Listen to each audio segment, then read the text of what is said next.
मेरे सभी दोस्तों को मेरा नमस्कार, जय हिंद और सत श्री अकाल। दोस्तों, आज के वीडियो में हम देवी प्रसाद राय चौधरी और राम किंकर बैज तो महान मूर्तिकारों के बारे में बात करेंगे। ये वीडियो आने वाले एग्ज़ामों TGT, PGT, DSSB, KVS, NVS और नेट जैसे एग्ज़ामों के लिए बहुत उपयोगी है। आज के वीडियो में हम पहले चर्चा कर रहे हैं देवी प्रसाद राय चौधरी के बारे में। देवी प्रसाद राय चौधरी का जन्म रंगपुर ज़िले के तजाहाट में हुआ था, जो वर्तमान में बांग्लादेश में स्थित है। और देवी प्रसाद राय चौधरी का जन्म कब हुआ? तो 1899 में। दोस्तों, प्रश्न ये पूछा गया था कि देवी प्रसाद राय चौधरी का जन्म कहाँ हुआ? तो तजाहाट में हुआ था। और ये कहाँ है? तो वर्तमान में बांग्लादेश में। और अगर पूछेंगे कब हुआ, तो 1899 में। कला किसी की बपौती नहीं है, कोई भी व्यक्ति इसे धारण कर सकता है, ये कथन देवी प्रसाद राय चौधरी का है। देवी प्रसाद राय चौधरी के कला गुरु अवनींद्रनाथ टैगोर थे। दोस्तों, ये भी प्रश्न पूछा गया है कि देवी प्रसाद राय चौधरी के गुरु कौन थे? तो अवनींद्रनाथ टैगोर। कलकत्ता कला विद्यालय से शिक्षा ग्रहण करने के उपरांत देवी प्रसाद राय चौधरी ने अवनींद्रनाथ की सहमति से Indian society of oriental art में शिक्षक के रूप में कार्य किया। देवी प्रसाद राय चौधरी ने Indian society of oriental art में किसके रूप में काम किया? तो शिक्षक के रूप में। इसी समय उनका संपर्क इतालवी शिल्प सिग्नोर बोयस से हुआ और बोयस की पाश्चात्य पद्धति में तेल रंगों से चित्र बनाना सीखा। किससे हुआ था? इतालवी शिल्पकार सिग्नोर बोयस से। और उन्होंने ही उससे पाश्चात्य पद्धति में तेल रंगों से चित्र बनाना सीखा। किससे? सिग्नोर बोयस से। देवी प्रसाद राय की प्रमुख मूर्ति श्रम की विजय, जो कांस माध्यम से बनाई गई है, वर्तमान में राष्ट्रीय आधुनिक कला दीर्घा नई दिल्ली में स्थित है। दोस्तों, ये प्रश्न कई बार पूछा गया है कि श्रम की विजय मूर्ति किसकी है? तो देवी प्रसाद राय चौधरी की। और ये किससे निर्मित है? कांस से। और ये भी प्रश्न कई बार पूछा गया है कि श्रम की विजय वर्तमान में कहाँ संग्रहित है? तो दोस्तों, श्रम की विजय वर्तमान में राष्ट्रीय आधुनिक कला दीर्घा नई दिल्ली में संग्रहित है।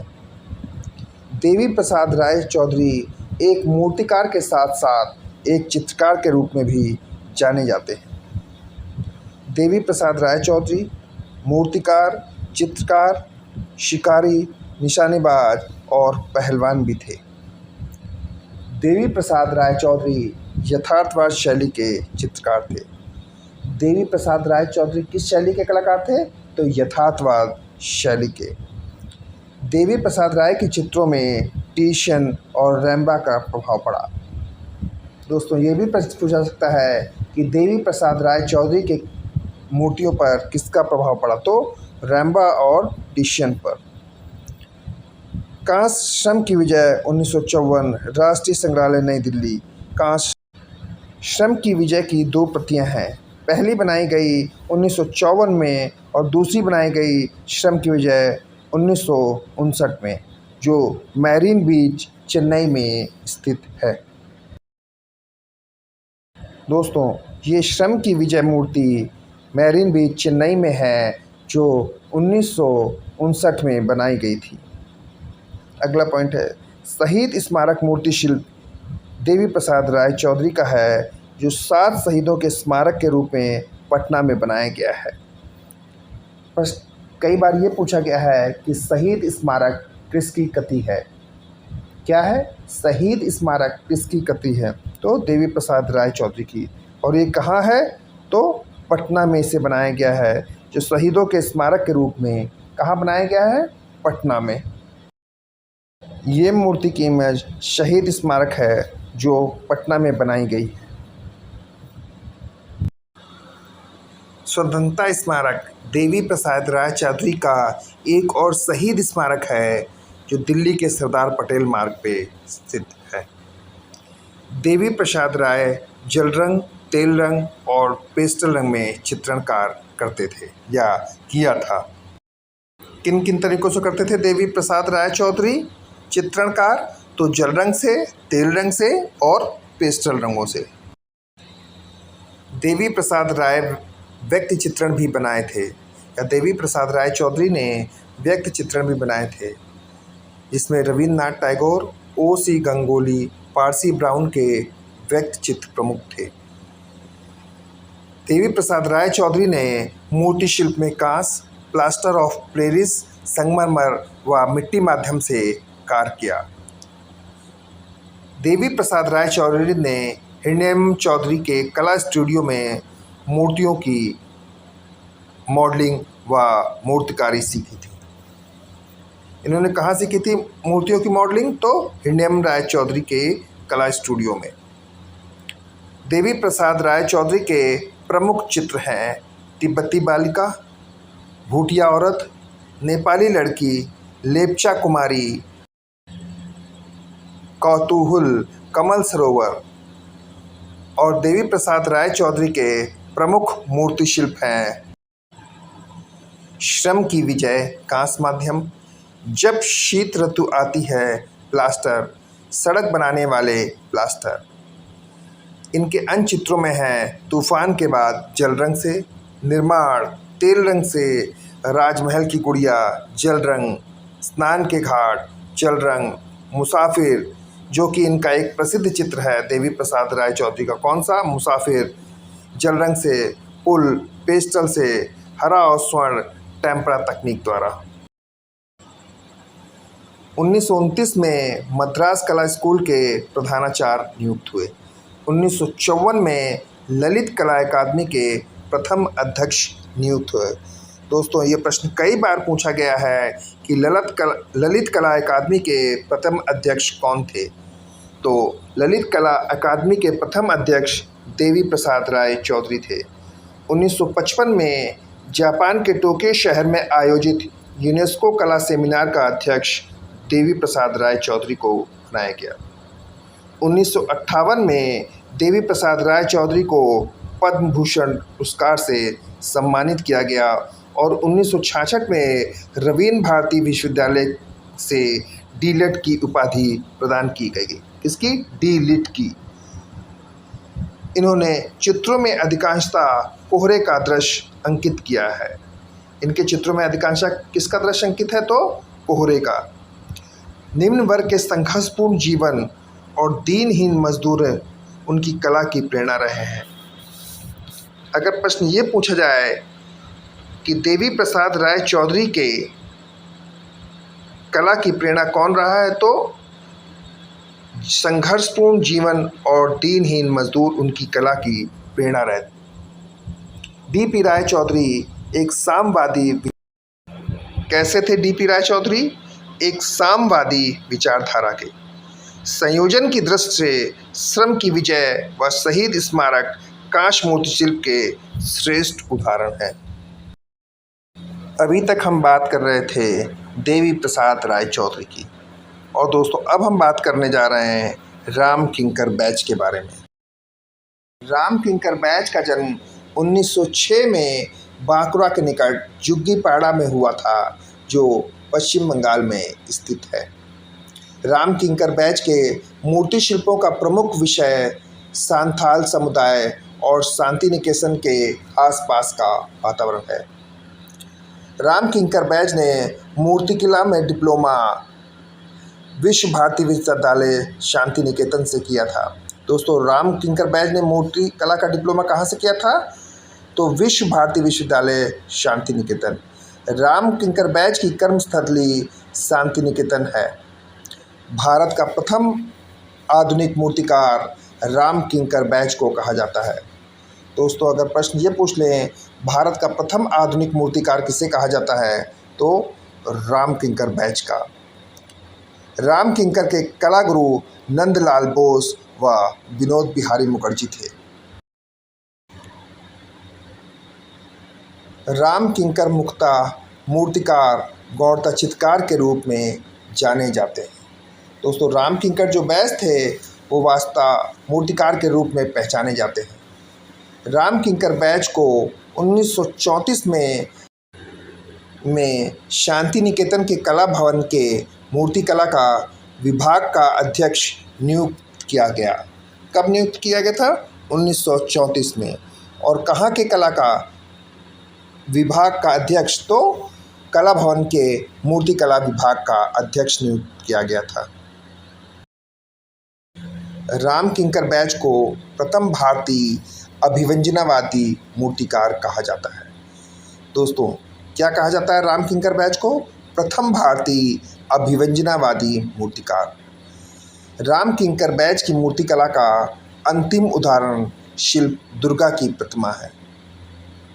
राम किंकर बैज प्रथम ऐसे मूर्तिकार थे जिन्होंने सर्वप्रथम सीमेंट में कार्य किया। तो सर्वप्रथम सीमेंट में कार्य करने वाले कलाकार पूछे जाएंगे तो कौन से बताएंगे आप लोग? राम किंकर बैज। राम किंकर बैज द्वारा निर्मित टैगोर का अवाक शिल्प भारत का पहला अमूर्तन शैली का उदाहरण है।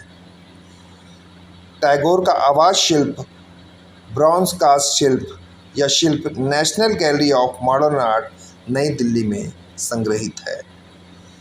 राम किंकर बैज को शांति निकेतन में किंकरदा के नाम से जाना जाता था।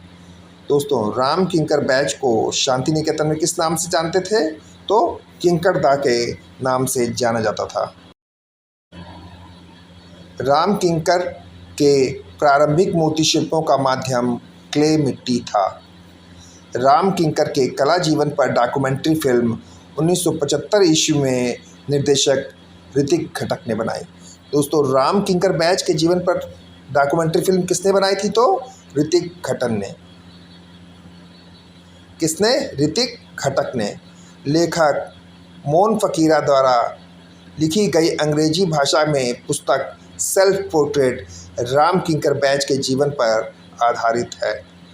दोस्तों, अगर ये पूछा जाए कि राम किंकर बैज की जीवनी का नाम बताइए तो क्या है? Self portrait.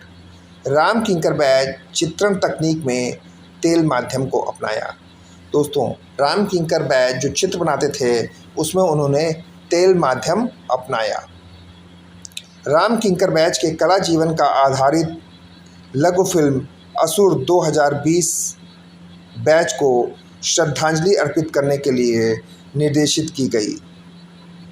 दोस्तों, इनके कला जीवन पे राम किंकर बैज के कला जीवन पे एक लघु फिल्म बनाई गई थी असुर 2020, जो राम किंकर बैज को श्रद्धांजलि अर्पित करने के लिए बनाई गई और इसका निर्देशन पावेल ने किया था।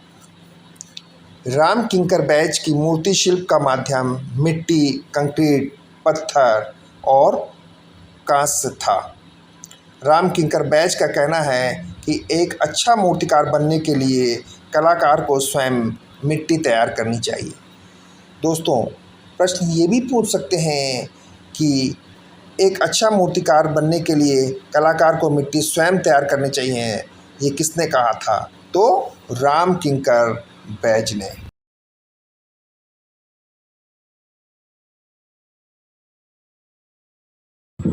राम किंकर बैज के प्रमुख मूर्ति शिल्प संथाल परिवार सीमेंट कंक्रीट माध्यम से बनाया गया। यह मूर्ति शिल्प शांति निकेतन के खुले आकाश में निर्मित है, जिसकी ऊंचाई 427 सेंटीमीटर है। राम किंकर बैज की अन्य मूर्ति शिल्प यक्ष यक्षिणी की 24 फुट ऊंची पत्थर की मूर्ति रिजर्व बैंक ऑफ इंडिया नई दिल्ली में है। राम किंकर मूर्तिकला के साथ साथ चित्रणकार भी करते थे। आरंभिक में इन्होंने लघु चित्र बनाए। राम किंकर वाटर कलर के साथ तेल रंग का भी प्रयोग करते थे। राम किंकर बैज व्यक्तिचित्र, डिजाइन, लताएं, भवन, प्राकृतिक दृश्य आदि सभी को चित्रित किया। राम किंकर बैज के चित्रों में लोक कला, शास्त्रीय कला का समन्वय मिलता है। राम किंकर बैज के प्रमुख चित्रों में सुजाता, कन्या तथा कुत्ता, अनाज की ओसाई आदि प्रमुख हैं। इनके अन्य प्रमुख चित्रों में शीतकालीन मैदान, मेघाच्छन्न संध्या व निर्माण चित्र ज्यामितीय आकारों में है। राम किंकर चित्र का चित्र किसका? राम किंकर का चित्र माँ बेटा और कृष्ण जन्म घनबात पर आधारित है। राम किंकर का जल रंग विनोद बिहारी से मिलता जुलता है। 1779 में रवीन्द्र भारती विश्वविद्यालय से डी लिट की उपाधि मिली। 1976 में ललित कला अकादमी नई दिल्ली के फेलो चुने गए। शांति निकेतन से पीएचडी की उपाधि प्रदान की गई। 1970 में पद्म भूषण पुरस्कार मिला था। कब मिला था पद्म भूषण? 1970 में राम किंकर बैच को पद्म भूषण पुरस्कार मिला था। राम किंकर बैच के कुछ प्रमुख छापा चित्र हैं। धान की बुआई एचिंग से, फसल कटाई एचिंग, हल कर्षण एचिंग द्वारा, कुत्ता एचिंग से, मछली और जाल एचिंग से, पक्षी शावक लिनोकट, दिन का अंत ड्राई पॉइंटिंग, बिल्ली लिथोग्राफ से, सूरजमुखी लिथोग्राफ से, बसंत लिथोग्राफ से और झांझवत लिथोग्राफ से। दोस्तों, राम किंकर बैच का ये प्रमुख मूर्ति शिल्प है संथाल परिवार, जो कला भवन शांति निकेतन में संग्रहित है। संथा फैमिली या संथाल परिवार सीमेंट कंक्रीट से बनाया गया 1938 में कला भवन शांति निकेतन में स्थित है और इसकी ऊंचाई है 427 सेंटीमीटर। मील की पुकार 1956 में बनाया गया कला भवन शांति निकेतन माध्यम है सीमेंट और concrete. Statue of Buddha cement द्वारा बनाया गया जो कला भवन शांति निकेतन में स्थित है। रवीन्द्रनाथ टैगोर की कांस्य अवाक्ष प्रतिमा बनाई गई 1948 में जो नगमा में सुरक्षित है। दोपहरी की विश्रांति में श्रमिक किसान एवं मजदूर जीवन। यक्षी ग्रेनाइट पत्थर से 1966 में बनाया गया, इसका आकार 24 फुट है जो वर्तमान में रिजर्व बैंक ऑफ इंडिया नई दिल्ली में स्थित है। कौन सी मूर्ति? यक्षिणी ग्रेनाइट पत्थर से बनाई गई थी और 24 फुट ऊंची है। अगली है गांधी जी की प्रतिमा जो कंक्रीट सीमेंट से बनाई गई थी 1968 में और इसकी ऊंचाई 20 फीट है जो वर्तमान में कला भवन शांति निकेतन में स्थित है। सॉरी दोस्तों, गांधी जी की ब्रांज प्रतिमा 1959 में बनाई गई। दांडी मार्च 2 जो प्लास्टर ऑफ पेरिस से बनाई गई राष्ट्रीय आधुनिक संग्रहालय नई दिल्ली में स्थित है। अगली है लैंप स्टैंड सीमेंट द्वारा बनाई गई 1939 में। सारनाथ स्तंभ मदर एंड चाइल्ड प्लास्टर से। हार्वेस्टर नामक मूर्ति सीमेंट कंक्रीट से बनाई गई जो वर्तमान में कला भवन शांति निकेतन में स्थित है। अगली मूर्ति है थ्रेसर। अगला है फव्वारा फाउंटेन सीमेंट कंक्रीट से 1943 में बनाई गई जो वर्तमान में कला भवन शांति निकेतन में स्थित है। द पोएट सीमेंट से 1938 में बनाई गई। कच्छ देवयानी और दुर्गा की प्रतिमाएं। दोस्तों, इनके कुछ प्रमुख चित्र भी हैं। विनोदनी जूट पर तेल माध्यम 1948 जो नगवा में स्थित है। हॉर्स कागज पर जल रंग द्वारा। मुर्गा और मेज कागज पर जल रंग द्वारा। गपशप कागज पर जल रंग। हार्वेस्टर कागज पर जल रंग। लड़की और कुत्ता कागज पर तेल रंग। घोड़े के साथ महिला कागज पर जल रंग। चिल्ड्रन ऑफ द सोल कागज पर जल रंग। तो दोस्तों, आज के वीडियो में इतना ही। आज हमने 2 कलाकारों पर चर्चा की जिसमें है एक राम किंकर बैज और दूसरे डीपी राय चौधरी। अगले वीडियो में हम अन्य कई कलाकारों पर फिर चर्चा करेंगे जिसमें आप सभी का स्वागत है। दोस्तों, मेरा ये वीडियो आपको कैसा लगा, इस बारे में अपनी राय ज़रूर दें। साथ ही दोस्तों, मेरा ये वीडियो अगर आपको अच्छा लगा हो तो इसे लाइक, शेयर और सब्सक्राइब भी ज़रूर करें। धन्यवाद।